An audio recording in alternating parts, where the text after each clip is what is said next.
Hello and welcome to World Report. I'm Jash Hirani. India-US relations are once again under the scanner with a fundamental question being raised. Is this truly a partnership of equals, or does Washington see itself as the big brother while expecting New Delhi to follow its strategic diktats? Why do I say this? Because over the past few months, a series of developments has put unprecedented strain on the relationship, from repeated remarks by US President Donald Trump and pressures over Russian oil imports to tariff threats and contentious diplomatic statements. The bilateral partnership has faced one challenge after another. And now another episode has emerged from the Gulf of Oman, one that has only reinforced the growing perception that India-US relationship is increasingly becoming one where Washington asserts and New Delhi is expected to accommodate. A partnership that is often described as one between strategic equals is, in eyes of many observers, beginning to resemble one where United States dictates the terms while India is left to adjust its policies accordingly. The deaths of 3 Indian seafarers in an American military strike on a commercial oil tanker have triggered diplomatic outrage across India and added another layer of tension to an already complicated bilateral relationship. A status update on MT Settebello. You would have seen our statement yesterday condemning the attack on the commercial vessel MT Settebello, a Palau-flagged ship off the coast of Oman. There were 28 crew members on board, including 24 Indian nationals. Out of the 24 Indian nationals, 21 have been safely rescued. Unfortunately, 3 Indian nationals have lost their lives. We express our deepest condolences to the families of the deceased. The incident occurred when the Palau-flagged tanker MT Settebello carrying Iranian crude was sailing through the Gulf of Oman.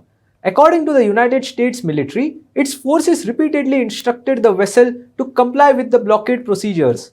When those instructions were allegedly ignored, an American aircraft fired precision munitions into the ship's engine room, setting off a massive fire and a rescue operation.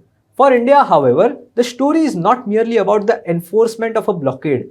It is about 3 Indian citizens who lost their lives in a conflict that is not India's own. The tragedy marks the first confirmed deaths of civilian seafarers resulting from Washington's military campaign to enforce its blockade against Iranian oil exports.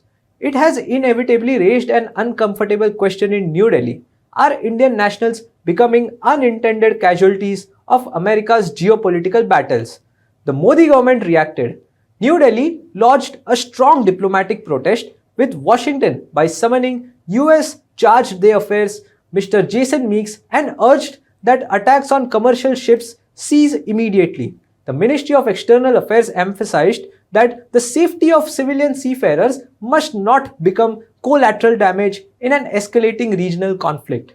The timing could hardly have been worse. The incident comes just days before Prime Minister Narendra Modi is expected to meet President Donald Trump on the sidelines of the G7 summit, ensuring that the issue will cast a shadow over an already sensitive diplomatic engagement. And this was not an isolated episode. Just a day before the Settebello strike, another tanker carrying Indian crew members, the MT Marivex, had to be evacuated after being targeted in the same region. Then, after the Settebello tragedy, a third commercial vessel, the Guinea-Bissau flagged MT Jalveer, transporting Iranian oil, was struck by American forces. Once again, Indian nationals were on board. Fortunately, they escaped unharmed. And then, a Hong Kong flagged oil tanker operated by Indian shipping company was struck by a drone while passing through the Strait of Hormuz on the night of June 12 to June 13. The vessel Bochem Maringo was carrying an all-Indian crew, all of whom escaped unharmed. While no injuries were reported, the tanker suffered damage to multiple ballast and cargo tanks. The ship was sailing under the US naval protection at the time of the incident. While recording the video, it has not been revealed as to who attacked the vessel Bochem Maringo. Be that as it may, 3 incidents in a matter of days, 3 commercial vessels and Indian seafarers caught in all the 3.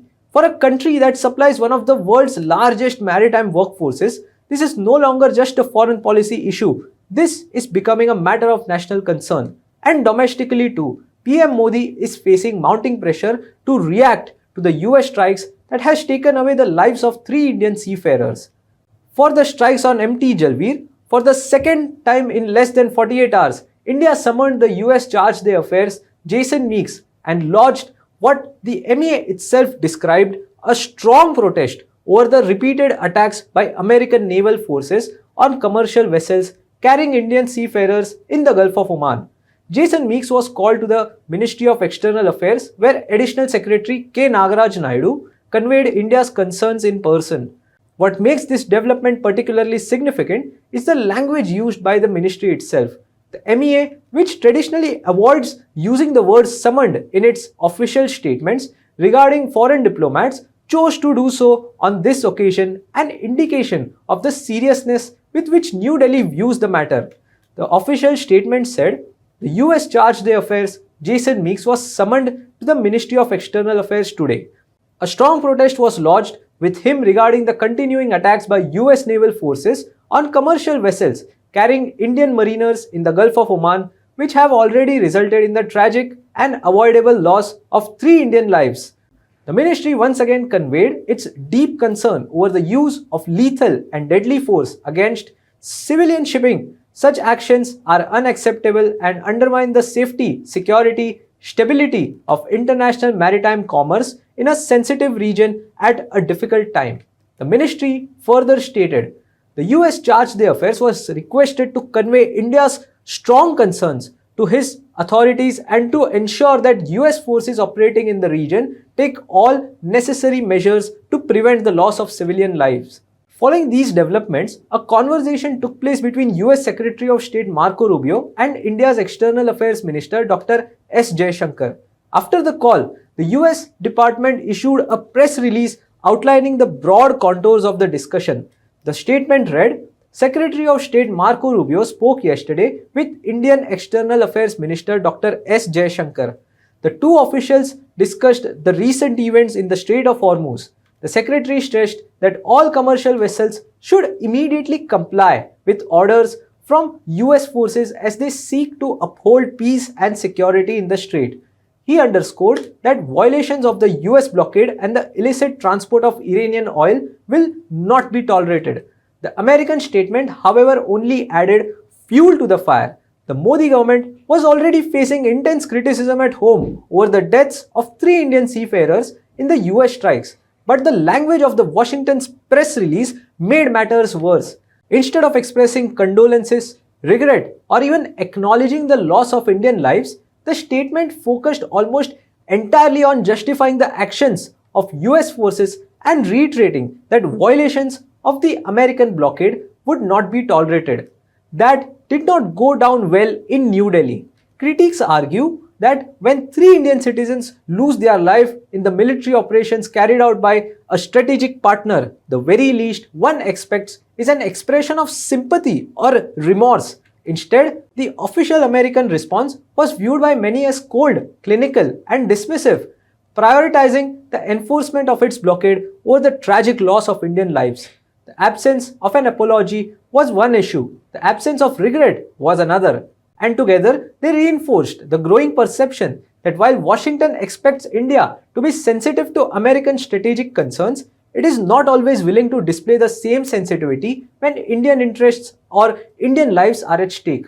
And this should not be seen as merely the tone adopted by Secretary of State Marco Rubio. The message coming from Washington appeared to be far more broader. On the very day that India summoned the US Charge d'Affaires and lodged a strong protest over the deaths of Indian seafarers, President Donald Trump was publicly celebrating the very military campaign that had led to those tragic incidents.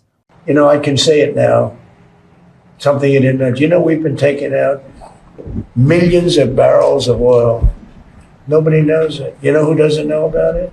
Iran, until right now. We took out the other night 22 ships late at night with no lights because they don't have any radar because we blasted the crap out of it.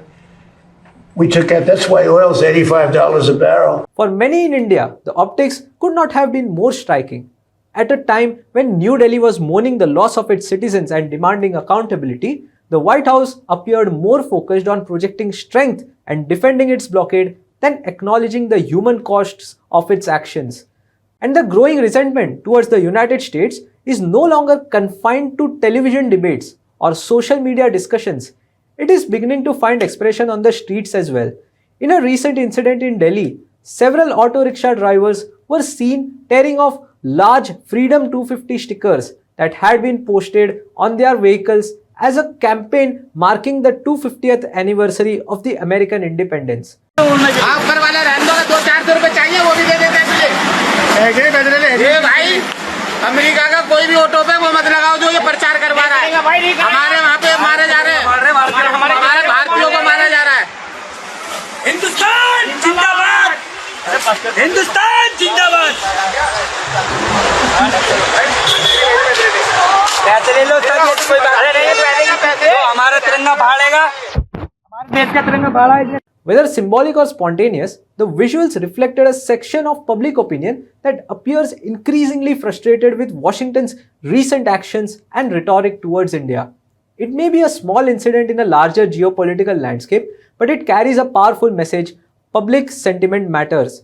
Well, while the Modi government has found itself navigating a diplomatic low in its relationship with the Trump administration, India witnessed a similar moment during the UPA era under Prime Minister Dr. Manmohan Singh and the Obama administration. So let's revisit the chapter and examine how Dr. Manmohan Singh and his government chose to respond. The story revolves around Indian diplomat Dr.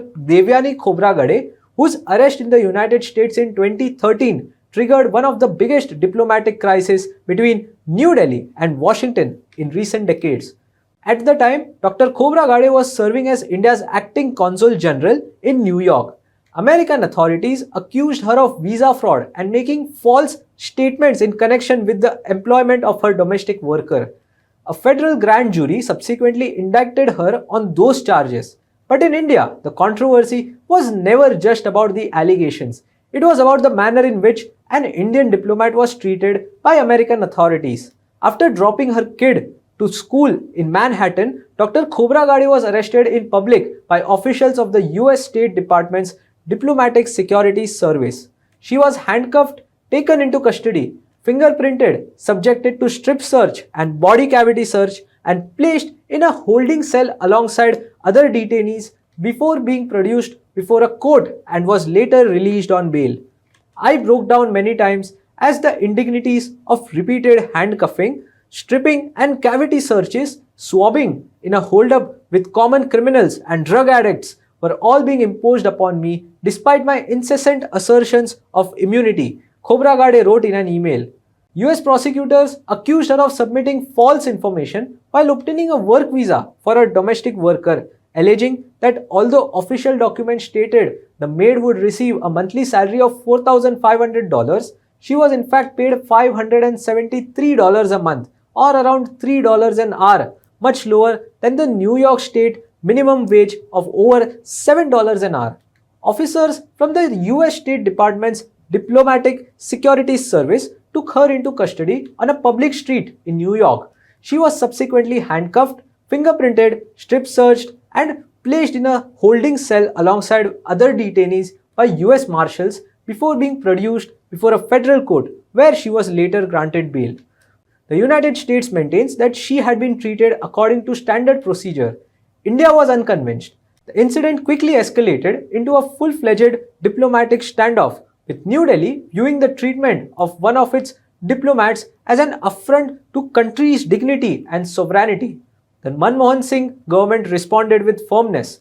Several privileges enjoyed by the American diplomats in India were withdrawn, and even the additional security barricades outside the US Embassy in New Delhi were removed using bulldozers. Yes, those same bulldozers that the current Modi government often uses today.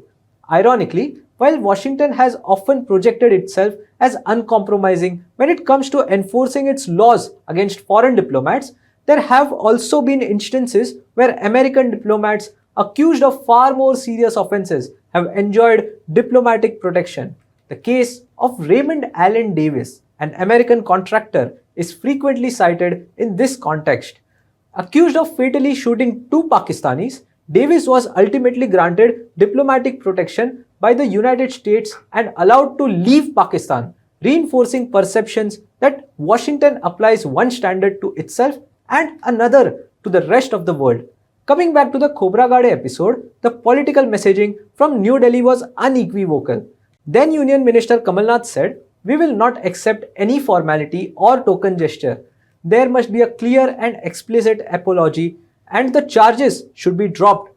We will not accept at any cost the way India is being treated. America must understand that the world has changed, India has changed, and the times have changed."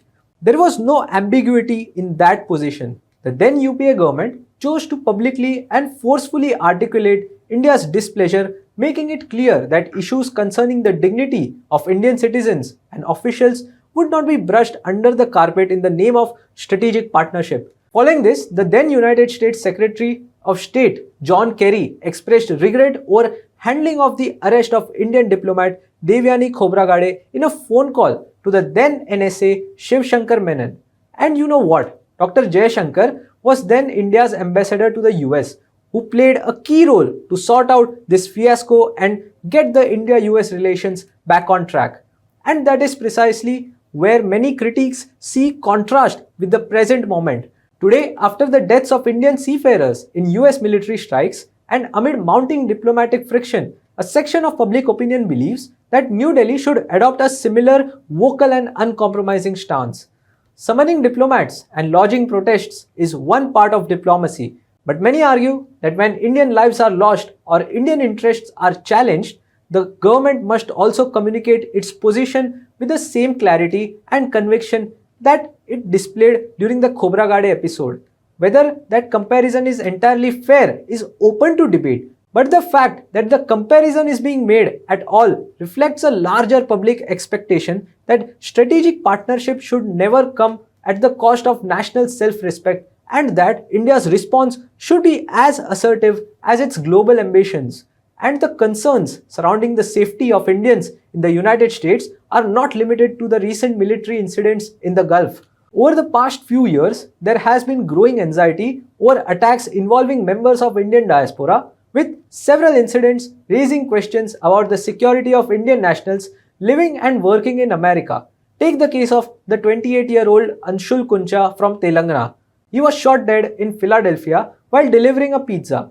According to local authorities, the order had been placed at a house that was believed to be vacant. His family had alleged that he was deliberately lured in a trap, adding another tragic chapter to the growing list of violent incidents involving Indians in the United States. Then there is a case of Saket Srinivasaiah, a 22-year-old Indian student at the University of California, Berkeley. After going missing for several days, despite an extensive search involving local authorities, community volunteers, and Indian officials, his body was eventually recovered from the Lake Anza area near the Berkeley Hills. Each incident may have its own circumstances, but collectively they have contributed to growing sense of unease within the Indian community and among families back home who increasingly question whether enough is being done to ensure the safety of Indian citizens abroad.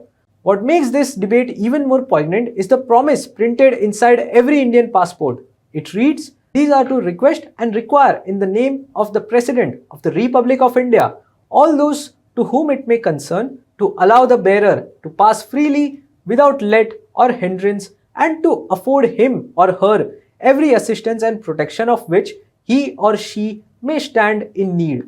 For many, the words every assistance and protection carry immense significance. And that is why I believe that when Indians lose their lives abroad, especially in a country that India describes as one of its closest strategic partners, the response cannot be limited to a condolence message from the local consulate, however sincere it may be. Condolence acknowledge a tragedy. They do not answer the larger question.